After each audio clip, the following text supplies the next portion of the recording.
எல்லாருக்கும் வணக்கம். நம்ம இன்றைக்கி மாதம்பட்டி ரங்கராஜன்னு சொன்ன தேங்காய் பால் ரசமும் மாதுளம்பழம் பொரியலும் தாங்க செய்ய போகிறோம். இப்போ நான் எலுமிச்சம்பழம் சைஸ் அளவில் புளியை இந்த மாதிரி ஒரு சொம்பு தண்ணி ஊற்றி ஊற வச்சிடலாம். இப்போ நான் இதை மாதிரி பிச்சு போட்டு ஊற வச்சோம்னா சீக்கிரமே புளி ஊறிடுங்க.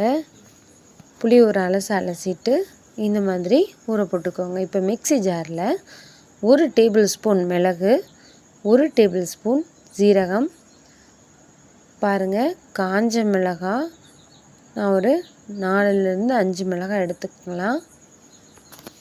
இப்போ இதோட ஒரு பூண்டு, ஒரு முழு பூண்டை நாம் உடச்சி போட்டுக்கலாம்.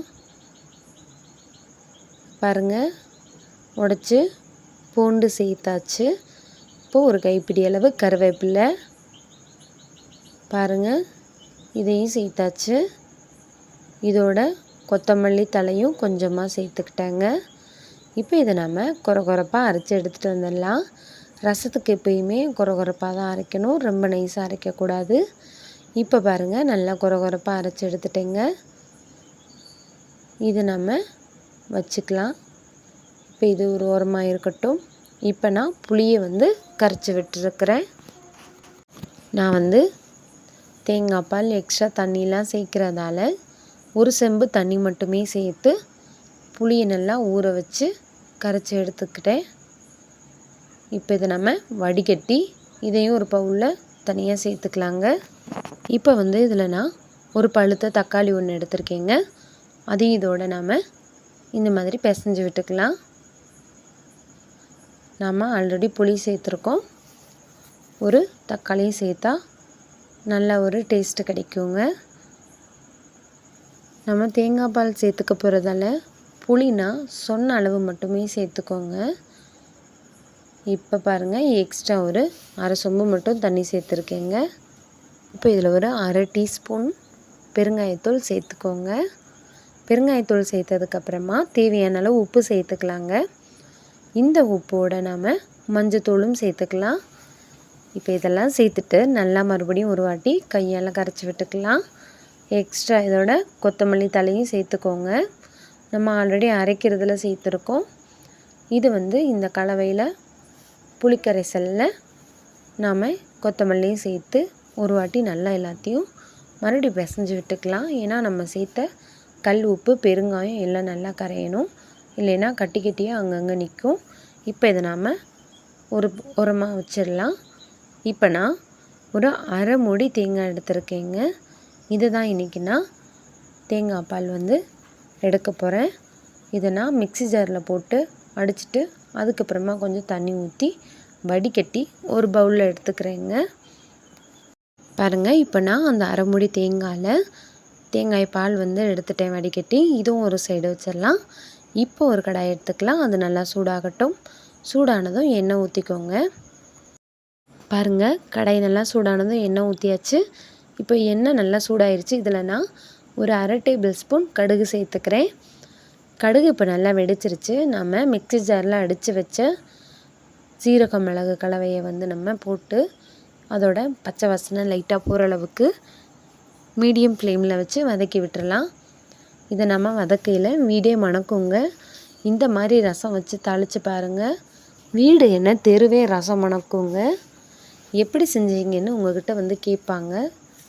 இப்போ நம்ம புளி கரைச்சி வச்ச தண்ணியை இதோட சேர்த்துக்கலாங்க. இப்போ சேர்த்தாச்சு. இதை ஒரு வாட்டி நல்லா கலந்து விட்டுருங்க. இது ஸ்டவ் ஆன் பண்ணி புளியெல்லாம் சேர்த்ததுக்கப்புறமா ஒரு நிமிஷத்துலேயே நாம் தேங்காய் பாலையும் சேர்த்துக்கிறணுங்க. இப்போ இதை ஒரு வாட்டி நல்லா கலந்து விட்டுறலாம். தேவையான அளவு உப்பு எல்லாமே இருக்கான்னு செக் பண்ணிக்கோங்க. இப்போ இது ஒரு வாட்டி கலந்து விட்டுறலாம். பாருங்கள் இது முறை கட்டினதுமே நம்ம ஸ்டவ் ஆஃப் பண்ணிடணுங்க. கொதிக்க விட்டுறக்கூடாது. நார்மலாக நம்ம ரசத்தை கொதிக்க விடமுன்னே ஆஃப் பண்ணிடுவோம். இது தேங்காய் பாலுங்கிறதுனால பாருங்கள் இந்த மாதிரி நல்லா நுரை கட்டி வரும். இந்த மாதிரி வந்ததுமே நம்ம லைட்டாக பபிள்ஸ் வர ஆரம்பித்த உடனே நம்ம ஸ்டவ் ஆஃப் பண்ணிடணும். ரசம் கொதிச்சிட்டா டேஸ்ட்டு இருக்காது. அவ்வளோதாங்க, தேங்காய் பாலில் அருமையான ரசம் வச்சாச்சு. இப்போ வந்து ஃப்ரெண்ட்ஸ், தேங்காய் பால் ரசம் அருமையாக ரெடி ஆயிடுச்சு. இதை நம்ம அப்படியே ஒரு பாத்திரத்தில் மாற்றிடலாங்க. உடம்புக்கு ரொம்ப ஆரோக்கியமான மாதுளை பழம் பொரியல் எப்படி செய்யலாம் தாங்க பார்க்க போகிறோம். இப்போ நல்லா சிகப்பான மாதுளை பழம் 2 எடுத்துருக்கேங்க. இதை தோலெல்லாம் உரிச்சிட்டு அந்த வெள்ளை இல்லாமல் துவப்பு சுவை இல்லாமல் நம்ம உரித்து எடுத்துக்கலாங்க. இது ரொம்ப ஈஸியாக செஞ்சிடலாங்க. மாதுளைப்பழம் நம்ம உடம்புக்கு ரொம்பவே ரத்தம் அதிகரிக்கும்.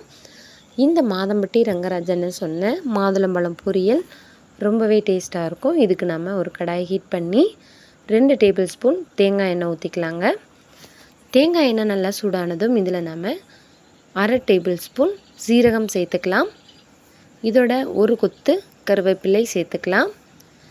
சின்ன வெங்காயத்தை ரவுண்டாக கட் பண்ணி வச்சுருக்கேன். ஒரு 4-5 சின்ன வெங்காயத்தை இந்த மாதிரி ரவுண்டாக கட் பண்ணி சேர்த்துக்கோங்க. சின்ன வெங்காயம் ஒரு கண்ணாடி பதம் அளவு நல்லா வெந்து வந்ததும் இதில் நம்ம 1/2 மூடி தேங்காய் துருவி வச்சுருக்கேன், அதை சேர்த்துக்கலாங்க. பாருங்கள், வெங்காயம் சூப்பராக வெந்துருச்சு. இந்த அளவுக்கு வெந்தது நம்ம துருவி வச்ச தேங்காயை சேர்த்துக்கலாம். மாதுளம்பழம் பெருசாக இருந்தால் நம்ம தேங்காய் நிறைய சேர்த்துக்கலாம். இது சின்ன சைஸ் மாதுளம்பழங்கிறதால நான் தேங்காய் இவ்வளோ மட்டும் சேர்த்துக்கிறேன். இப்போ தேங்காயோட வாசனை வரும்போதே நாம் மாதுளம்பழத்தை கொட்டி ஒரு வாட்டி கலந்து விட்டுறலாம். ரொம்ப நேரம் வதக்கணுங்கிறது தேவையில்லைங்க. ஏன்னா அதில் வந்து நீர்ச்சத்து இருக்குது. ஸோ அது வந்து வத்துறதுக்கு முன்னாடியே நம்ம இந்த மாதிரி ஒரு வாட்டி கலந்து விட்டுட்டு இது மேலே நாம் மிளகுத்தூளும் உப்பும் சேர்த்துக்க போகிறோம். ரொம்ப நேரம் வதங்க விட்டுறாதீங்க. இப்போ இதில் பாருங்கள், நான் ஒரு 1/4 டேபிள் ஸ்பூன் மட்டுமே மிளகுத்தூளும் தேவையான அளவு தூள் உப்பு சேர்த்துருக்கேன். இதை ஒரு வாட்டி கலந்து விட்டுட்டு நம்ம ஸ்டவ் ஆஃப் பண்ணிடலாம். அவ்வளோதாங்க இதோட ப்ராசஸ். ஒரு சூப்பரான மாதுளம்பூ பொரியல் ரெடி ஆயிருச்சு. இதே மாதிரி நீங்களுமே உங்கள் வீட்டில் ட்ரை பண்ணி பாருங்கள். இந்த தேங்காய் பால் ரசமும் மாதுளம்பூ பொரியலும் உங்களுக்கு பிடிச்சிருந்தா நம்ம வீடியோவை லைக் பண்ணுங்கள், ஷேர் பண்ணுங்கள், கமெண்ட் பண்ணுங்கள். தேங்க்யூ.